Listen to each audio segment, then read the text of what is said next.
So there's this game called God damn it, spell check. So there's this game called Custom Robo. Have you ever heard of it? It came out in 2004 for the Nintendo GameCube. And let me tell you, this franchise may seem pretty dead now, but rest assured, this game was ahead of its time. Custom Robo is essentially a game where you pilot a mech and have the ability to customize it. Crazy, I know, and while these two gameplay features may seem commonplace in most modern mech games like Titanfall and Hawken, Custom Robo maintains its status, in my opinion, as one of the most fresh, fun, and unique mech games ever to grace video games at all. If we just take a look at the gameplay, it's pretty easy to see the difference between Custom Robo and most modern mech games. I mean, for starters, it's not in first or third person, and the stylistic design choices lean less towards realism and more towards an anime-inspired look, almost like if Digimon and Gundam combined. But the true secret that makes these games so unique lies in the gameplay, and the gameplay of Custom Robo is essentially one thing: combat. So let's take a look at what combat in Custom Robo looks like. Starting with the most obvious difference between Custom Robo and most, if not all, other conventional mech games, let's talk about the camera perspective. The game takes place not in third person, but in, fourth person? By that I mean the camera sits on top of the arena, watching down on both players.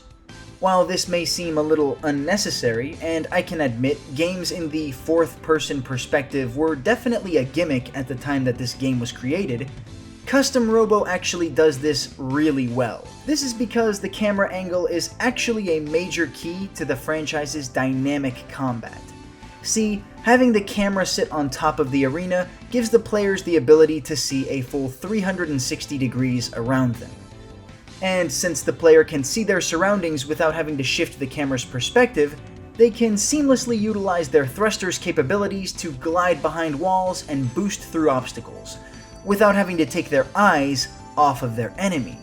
And if you don't have to take your eyes off your opponent, you can spend way more time focusing on how you're gonna blow them up with the game's vast arsenal of physics-defying weapons.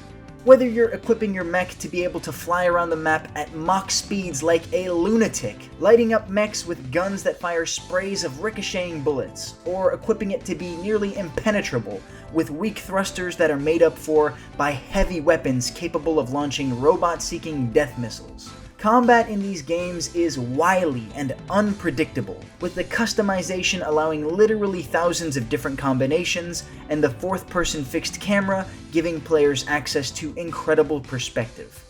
The combat, well, it just rocks. It's fast-paced fun, and it's unique.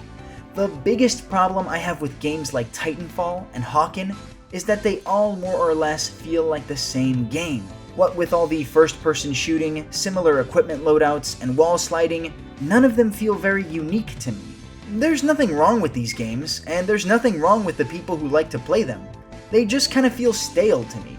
Custom Robo's fourth-person style of gameplay is not nearly as easy to emulate, and it's sad to me that this playstyle basically died with this franchise back in the late 2000s. Don't get me wrong, these games were not perfect. I mean, I can't speak too much on the plot of these games because I flat out don't remember it at all. And the character designs, well, let's just say they put all the effort of character design into the mechs and not on the people who were piloting them.